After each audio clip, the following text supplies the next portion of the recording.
خوش آمدید کہتا ہوں اپنے تمام سننے والوں کو جو ابھی ہمیں جوائن کر چکے ہیں، ان تمام کو خوش آمدید کہوں گا۔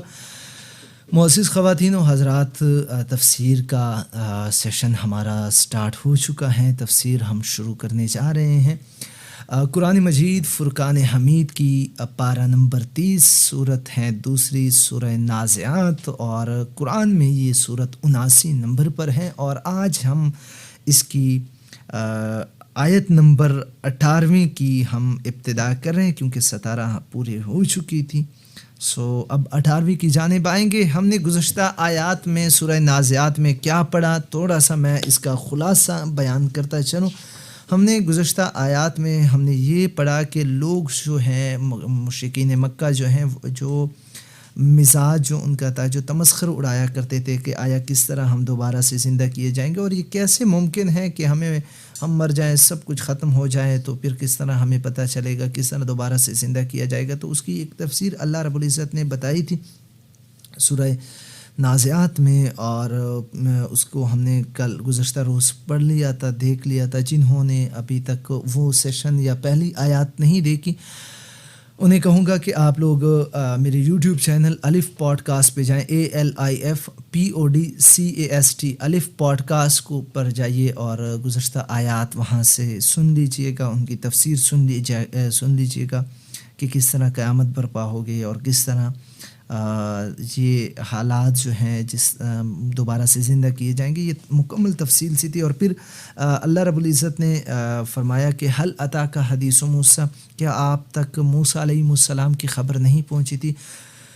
موسیٰ علیہ السلام کی خبر کیا تھی کہ موسیٰ علیہ السلام نے طوٰ کے مقدس وادی میں جب وہاں پر پہنچے تھے، وہاں پر آپ علیہ السلام نے کو اللہ تعالیٰ نے پیغمبر مبعوث کیا تھا، اور پھر آپ کو فرمایا کہ جاؤ فرعون کے پاس جاؤ، اور فرعون کے پاس جو کہ سرکشی پر مائل ہو چکا تھا۔ یہاں تک ہم پڑھ چکے تھے۔ اب آئیے آیت نمبر 18 کو دیکھیے گا۔ بسم اللہ الرحمن الرحیم۔ فَقُلْ هَلْ لَكَ إِلَىٰ أَن تَزَكَّىٰ، اور اسے کہو کہ کیا تو چاہتا ہے کہ پاک ہو جائے۔ فَقُلْ هَلْ لَكَ إِلَىٰ أَن تَزَكَّىٰ، اسے کہہ دیجیے گا کہ کیا وہ اب پاک ہونا چاہتا ہے یا پاک نہیں ہونا چاہتا۔ اس آیت میں اگر ہم دیکھ لیں تو اس بات کی نشاندہی ہے کہ اے موسیٰ علیہ السلام آپ جائیے گا اور فرعون کو اس بات کی دعوت دیجیے گا کہ وہ اللہ رب العزت والجلال کی جانب لوٹ کر واپس آ جائے۔ کیوں؟ وَأَهْدِيَكَ إِلَىٰ رَبِّكَ فَتَخْشَىٰ، اور میں تمہاری رہنمائی کروں گا تمہارے رب کی طرف سے، تاکہ تمہارے اندر سے کیا ختم ہو جائے، خشیت ختم ہو جائے۔ یعنی اس کو یوں کہیے گا کہ اس وقت تو تمہارے اوپر اپنی خدائی کا بوجھ سوار ہے، اس وجہ سے بالکل آپ کیا ہو چکے ہیں، بگڑ چکے ہیں۔ آپ نے اللہ رب العزت والجلال کے مقابلے میں آپ کڑے ہو چکے ہیں۔ لیکن بات سننے اور سمجھنے کا کچھ شوق ہو تو میں آپ کو بتا دوں کہ تمہارا اور تمام جہانوں کا رب کون ہے، جس سے سب کو ڈرنا چاہیے۔ یہ امر یہاں ملحوظ رہے کہ پاکیزہ زندگی خدا کی خشیت سے، اور خدا کی خشیت اور اس کی صحیح معرفت سے پیدا ہوتی ہے۔ حضرت موسیٰ علیہ السلام نے ان دو فکروں میں فرعون کو اسی کی حقیقت یا اس کی حقیقت کی طرف توجہ جو ہے وہ مبذول کرائی کہ اصل زندگی کیا ہے، اور کس طرح اللہ رب العزت والجلال کی طرف ہم راغب ہو سکتے ہیں۔ اللہ کا ڈر اگر دل میں نہ ہو، اللہ کا خوف اگر دل میں نہ ہو، تو میرے عزیزو یہ زندگی جو ہے اللہ کی نافرمانی میں گزر سکتی ہے، اللہ کی فرما برداری میں نہیں گزر سکتی۔ فَأَرَاهُ الْآيَةَ الْكُبْرَىٰ، تو موسیٰ نے اس کو دکھائی بہت بڑی نشانی۔ حضرت موسیٰ علیہ السلام نے یہ باتیں چونکہ اللہ تعالیٰ کے رسول کی حیثیت سے فرمائی، اور ساتھ ہی فرعون کو اس بات سے بھی آگاہ فرمایا کہ وہ اپنے پاس خدا کے رسول ہونے کی سند بھی رکھتے ہیں۔ تو فرعون نے کہا کہ میں تو اپنے سوا کسی اور رب سے واقف نہیں، اگر تمہارے پاس خدا کے رسول ہونے کی کوئی سند ہے تو دکھاؤ۔ اور اس مطالبے پر حضرت موسیٰ علیہ السلام نے ان کو بڑی نشانی دکھائی تھی، اور بڑی نشانی اشارہ ہے عصا کی نشانی کی طرف۔ اس کو آپ تمام نے آپ تمام حضرت موسیٰ علیہ السلام کی عصا کے بارے میں جانتے ہوں گے، آپ نے سنا ہوگا کہ حضرت موسیٰ علیہ السلام نے عصا کی نشانی دکھائی تھی، اور اس کو بڑی نشانی سے اس لیے تعبیر فرمایا کہ ید بیضاء کے سوا ان کے سارے معجزات در حقیقت ان کے اندر مضمر تھے، اور اس کے ذریعے سے یہ کیا ہیں، ظاہر ہوئے تھے۔ پھر کیا تھا، فکذب وعصا، لیکن اس نے کیا کر دیا، جھٹلا دیا۔ اور کس چیز کو جھٹلا دیا؟ اللہ کے پیغام کو، اور کیا کی، نافرمانی کی۔ یعنی یہاں پر یہ بھی آپ معزز خواتین و حضرات دیکھیے گا کہ اس نے معجزے کو دیکھنے کے بعد، فرعون نے جب معجزہ دیکھ لیا تو حضرت موسیٰ علیہ السلام کو خدا کا رسول تسلیم نہیں کیا۔ ایسا نہیں ہے کہ اس نے خدا کے رسول کو تسلیم کر دیا، بلکہ فرعون نے حضرت موسیٰ علیہ السلام کو اللہ کا پیغمبر، اللہ کا نبی تسلیم پھر بھی نہیں کیا، بلکہ ان کو کیا کہا، ساحر کہا، جادوگر کہا، اور ان کی تکذیب کر دی۔ وعصا یعنی اس دعوت کو جو اوپر آیت یعنی 18ویں اور 19ویں آیت میں جو ذکر جو ہوا ہے، اس میں سے کیا کر دیا، اسے ماننے سے انکار کر دیا، اور کیا کہا، ثم ادبر یسعی، پھر وہ پلٹا، بھاگ دوڑ کرنے لگا۔ اب یعنی وہ بھاگ دوڑ کیوں کرنے لگا؟ بھاگ دوڑ وہ اس وجہ سے کرنے لگا کہ اب اس نے چونکہ حضرت موسیٰ علیہ السلام کو کیا کہا تھا، ساحر کہا تھا، جادوگر کہا تھا، حضرت موسیٰ علیہ السلام کو اللہ کا نبی رسول تسلیم چونکہ نہیں کر رہا تھا، فرعون نے کیا کہا کہ بھائی آپ تو کیا ہیں، آپ تو اللہ کے رسول نہیں بلکہ آپ تو جادوگر ہیں، پیغمبر کچھ نہیں ہے آپ کے پاس، یہ جس جادو ہیں، اور جادو کے سوا یہ کچھ بھی نہیں ہے۔ تو وہ کیا کرنے لگ گیا، وہ ادھر ادھر، ثم ادبر یسعی، اور وہ پلٹا، بھاگ دوڑ کرنے لگا۔ حضرت موسیٰ علیہ السلام کی باتیں سن کر ہٹا تو ان کو شکست دینے کی سرگرمیوں میں مصروف ہو گیا کہ اب کس طرح میں اس کو شکست دوں گا، کیسے یہ ثابت کروں گا کہ یہ اللہ کا نبی نہیں ہے، یہ ید بیضاء چمکتا ہوا یہ ہاتھ جو ہے، یہ عصا جو ہے، یہ کوئی بھائی معجزہ نہیں ہے، یہ اپنی طرف سے کوئی من گھڑت باتیں بنا رہے ہیں۔ اور قرآن کے دوسرے مقامات میں انہی سرگرمیوں کی تفسیر موجود ہے۔ اس نے چاہا کہ جادوگروں سے مقابلہ کرا کر موسیٰ علیہ السلام اور ان کے بھائی حضرت ہارون علیہ السلام کو کیا کی جائے، شکست دی جائے، لیکن درباریوں سے مشورہ کیا تو انہوں نے یہ رائے دی کہ یہ دونوں یعنی موسیٰ علیہ السلام اور حضرت ہارون علیہ السلام بڑے ماہر جادوگر ہیں، عام جادوگروں سے ان کا مقابلہ کرانا جو ہے یہ شکست کا باعث بن سکتا ہے، جگ ہسائی کا سبب ہو سکتا ہے۔ بہتر یہ ہے کہ مملکت کے تمام اطراف سے جہاں جہاں بھی جادوگر موجود ہیں ان کو دعوت دی جائے اور ایک کھلے میدان میں ان دونوں سے ان کا مقابلہ کرایا جائے۔ چنانچہ اس مشورے پر عمل کیا گیا، لیکن اس کا نتیجہ شدید ناکامی کی صورت میں کیا آیا، سامنے آیا، کس طرح، فحشر فنادا، اور اس کا کیا ہوا، پھر اس نے اپنی رعیت کو جمع کیا اور اعلان کیا، کیا، فقال انا ربکم الاعلی، کہ میں کیا ہوں، میں سب سے بڑا رب ہوں، میں ہی رب عظیم ہوں۔ یہ فرعون کا قول تھا کہ میرے سوا کوئی بھی رب نہیں ہے، کوئی اللہ نہیں ہے، میں ہی رب ہوں، میں ہی پروردگار ہوں۔ یہ فرعون کی اس تدبیر کی طرف بھی اشارہ ہے جو اس نے حضرت موسیٰ علیہ السلام کے بڑھتے ہوئے اثر کو روکنے کے لیے سب سے آخر میں اختیار کیا تھا۔ معزز خواتین و حضرات، یاد رکھیں کہ حضرت موسیٰ علیہ السلام جو ہیں، جب حضرت موسیٰ علیہ السلام نے نبوت کا اعلان کیا، پیغمبری کا اعلان کیا، یہ ظاہری بات ہے کہ ایک نبی جو ہیں اس کی طرف لوگ خود بخود راغب ہوتے ہیں۔ اللہ رب العزت جو ہیں ان کے بیان میں، ان کی گفتگو میں، ان کی کلام میں چاشنی تاثیر رکھ دیتا ہے، اور اس کی تاثیر یہ ہوتی ہے کہ ہر ایک شخص جو ہے وہ اللہ کے نبی کی جانب کیسا چلا آتا ہے۔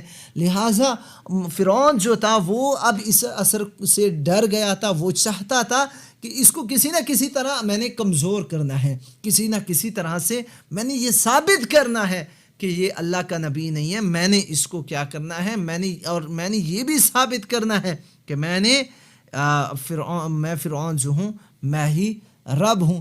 تو لہٰذا اس نے لوگوں کو بھی اکٹھا کر دیا. اور سورہ زخرف سے معلوم ہوتا ہے کہ جب مصر پر کوئی آفت آتی تو وہ موسیٰ علیہ السلام سے درخواست کرتا.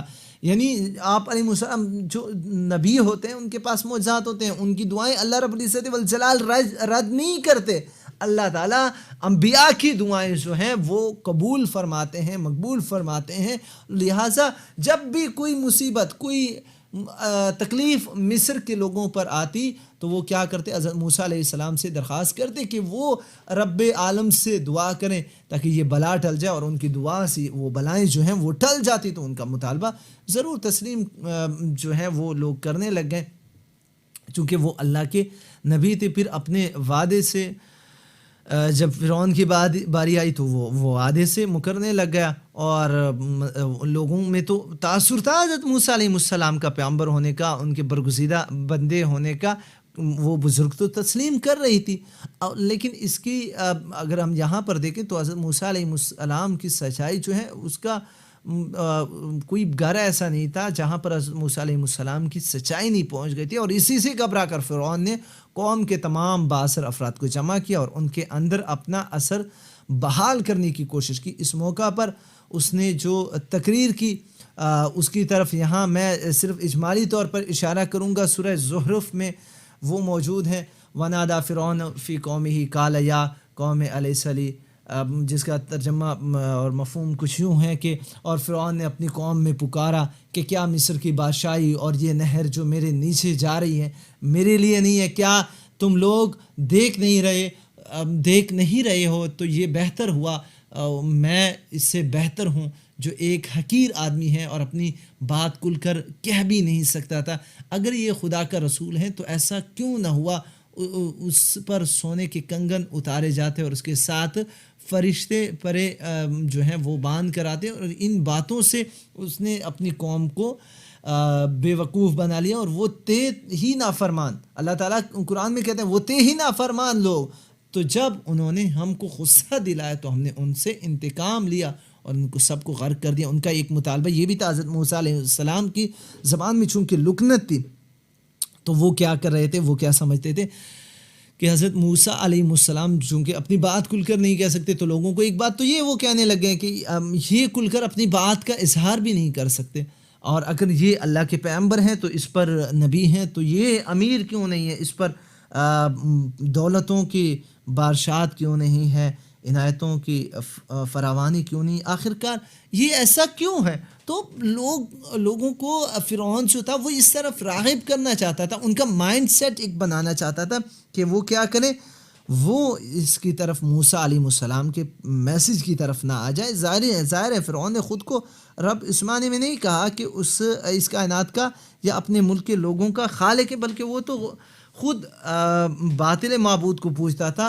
اگر آپ دیکھ لیں تو ان کی عبادات کن کو ہو رہی تھی, وہ تو بتوں کا پجاری تھا, وہ اور اصنام کی پوجا کرنے والا تھا. تو فرعون جو تھا وہ پوجا پاٹ بھی کر رہا تھا, اور لوگوں کے لیے یہاں پر ان لوگوں کے لیے ایک بہت بڑی نشانی یہ بھی تھی کہ دیکھیں یہ کمزور ہیں.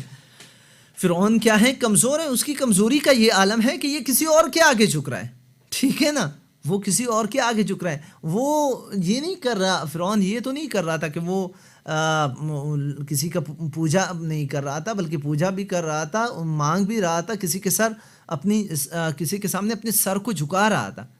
تو فرعون کے خالق, ان کا مالک, ان کے رب ہونے کی یہاں پر جو ظاہری علامات ہمیں لگ رہے ہیں وہ یہ ہے کہ وہ اپنے حدود کے حوالے سے یعنی اپنے اختیارات کے حوالے سے وہ یہ بات کرتا تھا. اور یہاں پر ایک اور نقطہ بھی بیان کرتا چلوں کہ یہ جس فرعون کا ذکر ہو رہا ہے یہاں یہ ایک بات یاد رکھیں کہ مصر میں جو حاکمیت تھی یا کنسیپٹ جو حاکمیت کا تھا, جو حاکم تھا اس کا نام فرعون ہوا کرتا تھا, ٹھیک ہے نا, ان کا نام کیا ہوتا تھا؟ فرعون ہوا کرتا تھا. اسی وجہ سے انہوں نے کیا کیا ہے, یہ فرعون نام ہے. ویسے بہت سارے تاریخ میں اگر آپ دیکھ لیں تو بہت سارے فرعون آئے ہیں بادشاہت کے حوالے سے, لیکن یہ ایک الگ فرعون ہے. اور یہ کس نمبر کا فرعون تھا یہ ابھی تک میرے علم کے مطابق جو میری ریسرچ ہے اس میں ابھی تک نہیں آیا کہ یہ کس نمبر کا فرعون تھا. اگر ہم اسی طرح دیکھ لیں تو یہ کوئی ایسا نہیں تھا کہ کہ اس کی رعیت میں اس نے بڑے کو کسی کو چھوٹے کو بڑا کیا. اور یہ خدا جو ہے یا رب جو ہے، یاد رکھیے معزز خواتین و حضرات، وہ کسی کی تخلیق نہیں ہوتا، وہ خالق ہوتا ہے. جس طرح اللہ رب العزت نے سورہ فاتحہ میں سورہ اخلاص میں فرمایا ہے قل هو اللہ احد، اے محمد کہہ دیجئے گا، کیا کہہ دیجئے گا؟ اللہ الصمد، اللہ بے نیاز ہے. کس چیز سے؟ لم یلد ولم یولد، نہ تو وہ کسی کی اولاد ہے، نہ اس کی کوئی اولاد ہے. ولم یکن لہ کفوا احد، اور نہ ہی اس کا کوئی ہمسر ہے، وہ یکتا ہے، تنہا، اکیلا ہے. تو خدا جو ہے وہ تخلیق سے پاک ہیں. خدا جو ہے اچھا یہاں پر ایک اور آپ کو اللہ لا الہ الا هو الحی القیوم، آپ آیت الکرسی جو ہے میرے معزز خواتین و حضرات، آپ تمام کو تقریباً کو یاد ہوگی آیت الکرسی. ہم کیا کہتے ہیں؟ اللہ لا الہ الا هو الحی القیوم لا تأخذہ سنۃ ولا نوم.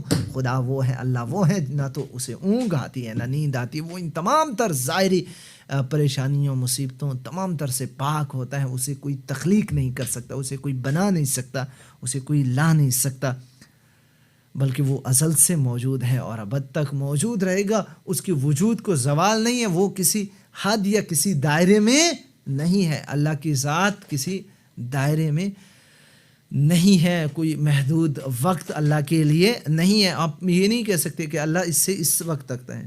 آپ سوچئے گا ہر ایک جو ہے، اس کے بعد فرعون کو بھی تو کسی نے جانا تھا، نمرود کو بھی کسی نے. یہ آپ سوچیں گے جائیں گے ایک جگہ، جب اللہ کی باری آئے گی تو ذہن جو ہے وہ بالکل معاف ہو جائے گا، سٹاپ لگ جائے گا، فل سٹاپ، آگے نہیں بڑھنا، بس ختم، اب آگے نہیں بڑھنا. یہ اللہ ہے، یہ اللہ ہے. اس کی تعریف یہ ہے کہ ان کے آگے کوئی بھی نہیں ہے، اختتام ہو جاتا ہے.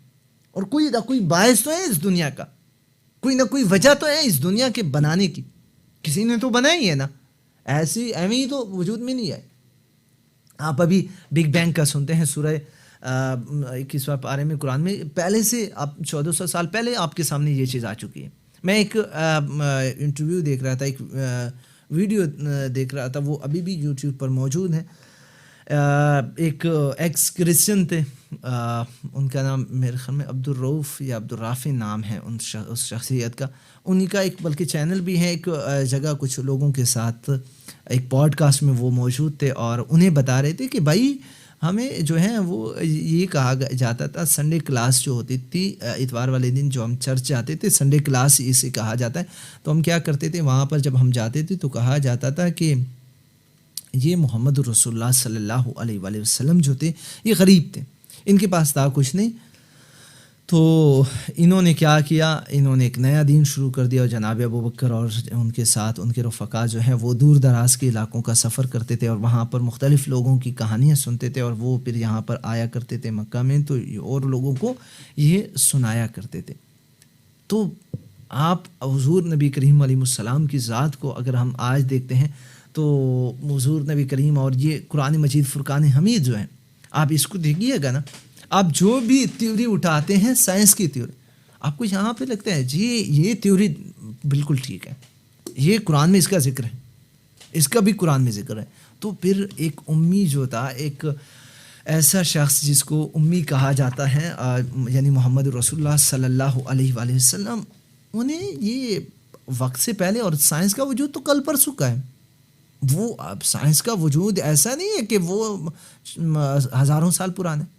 ایجادات تو ابھی آئی ہیں نا، ابھی ایجادات آئی ہیں میرے اور آپ کے سامنے، ابھی کل پرسوں کی بات ہے.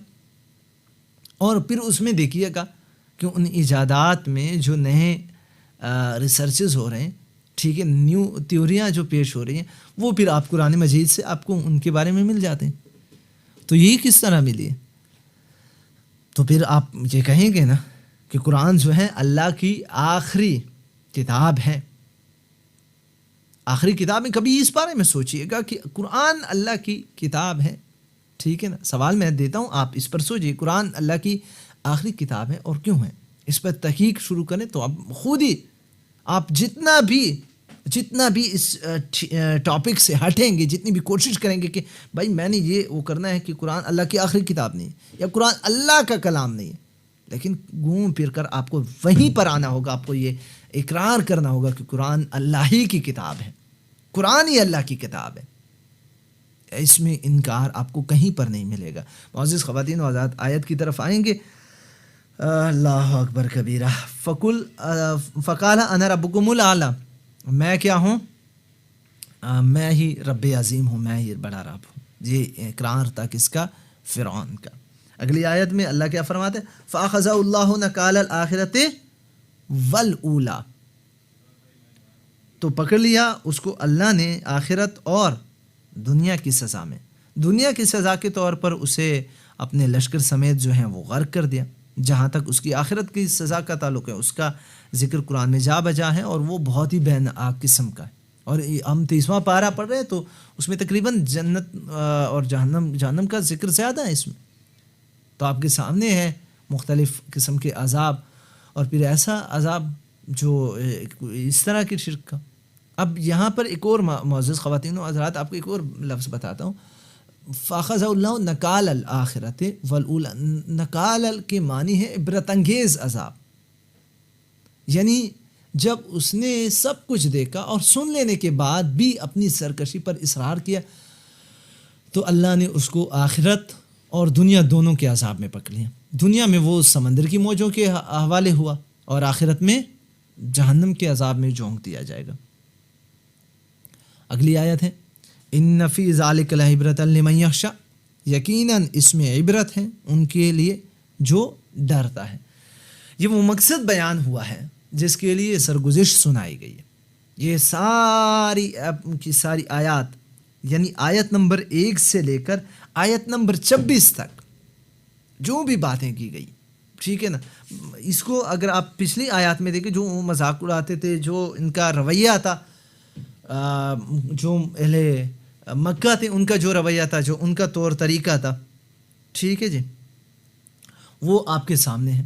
سو یہ سارا کا سارا جتنا بھی آپ اس وقت فرعون کا جو واقعہ، حضرت موسیٰ علیہ السلام کا اور فرعون کا جو واقعہ آپ نے سنا، یہ اس کا خلاصہ جو ہے وہ کیا ہے؟ ان فی ذالک لعبرۃ لمن یخشی، کہ ان آیات میں اس میں عبرت ہے ان کے لیے جو اللہ سے ڈرتے ہیں۔ فرمایا کہ اس میں ان لوگوں کے لیے بڑا درس یا عبرت ہے جو خدا کی پکڑ سے ڈرنے والے ہیں۔ بات اگرچہ عام صیغے سے فرمائی گئی، لیکن اشارہ جو ہے یہ اشارہ خاص طور پر قریش کی طرف ہے۔ مطلب یہ ہے کہ ان کے اندر کچھ خوف خدا ہے تو وہ اس سے سبق حاصل کریں۔ یہاں پر جو موسیٰ علیہ السلام کا واقعہ سنایا تھا، بیسیکلی یہ مشرکین مکہ کے لیے یا قریش کے لیے یہ ساری کی ساری آیات نازل کی گئی، یا ان لوگوں کے لیے جو اللہ رب العزت والجلال کے باغی بن چکے ہیں، سرکش بن چکے ہیں، ان کے لیے یہ ساری باتیں۔ اور دانش مندی وہی حاصل کرتا ہے جو دوسروں کے انجام سے سبق حاصل کرے، نہ کہ خود اپنے اوپر سیلاب بلا گزر جانے کا انتظار کرے۔ تو ان آیات کا معزز خواتین و حضرات جو خلاصہ ہیں، جو لب لباب ہیں، جو مقصد ہیں، وہ یہی ہے کہ اللہ تعالیٰ نے یہ جتنی بھی آیات نازل فرمائی ہیں اور جتنا بھی آپ نے ان سے سیکھا ہے، جتنا بھی آپ نے ان آیات سے، آج ہم نے آیت نمبر 18 سے آغاز کیا اور 26 تک ہم اس کو لے گئے ہیں، تو اس کا مقصد یہی ہے کہ یہ پوری، بلکہ جو ہم نے سرگزشت سنی سورہ، پورے جو ہم نے ایک ہسٹری سنی، اس ہسٹری سننے کا مقصد یہ نہیں ہے کہ جیسے ہم نے کہانی تھی، ہم نے سنی، ہم نے سنائی، میں نے سنائی اور آپ نے سنی، یہ کوئی کہانی نہیں ہے معزز خواتین و حضرات، بلکہ یہ ایک حقیقت ہے، اٹل حقیقت ہے، اس سے انکار ممکن نہیں ہے۔ ایک نہ ایک دن تو ایک دربار میں ہم نے حاضر ہونا ہے، سب نے حاضر ہونا ہے۔ اور وہ دربار کیسا ہے؟ وہ دربار ایسا ہے کہ اس سے کوئی بھی ایسا شخص نہیں ہے، کوئی بھی ایسا فرد نہیں ہے کہ جو اس کے سامنے کیا کر سکیں، یہ کہہ دیں کہ بھائی یہ تو جھوٹ ہے، یہ تو نہیں ہوا۔ ہاں تو سب کچھ کھل کر بیان کیا جائے گا، سب حقیقت سامنے آئے گی اور اس سے کسی کو انکار نہیں ہوگا۔ جو کچھ ہوگا سب دیکھیں گے، سب کے سامنے ہوگا، اور وہ ایسے حقیقت ہوگی کہ جس سے نہ تو آج والی نہ پچھلی نسلیں جو ہیں وہ کیا کر سکتی ہیں، مکر سکتی ہیں۔ لیڈیز اینڈ جینٹل، ہمارے آج کے اس درس کا اختتام ہوا چاہتا ہوں، اور الحمدللہ رب العالمین ہم نے آج سورہ نازعات کی، جس کی سورہ نازعات کی الحمدللہ ثم الحمدللہ کہ ہم نے ایک رکوع جو ہے وہ مکمل کر لیا ہے۔ انشاءاللہ العظیم کل جب ہم دوبارہ سے لوٹ کر آئیں گے تو ہم دوسری آیت جو ہے بلکہ دوسرا رکوع جو ہے اس کی ابتدا کریں گے، اور انشاءاللہ العظیم ان کو بھی سمجھنے کی کوشش کریں گے۔ اللہ رب العزت والجلال ہم سب کو قرآن سمجھنے اور سمجھانے کی توفیق عطا فرمائے۔ وآخر دعوانا ان الحمدللہ رب العالمین۔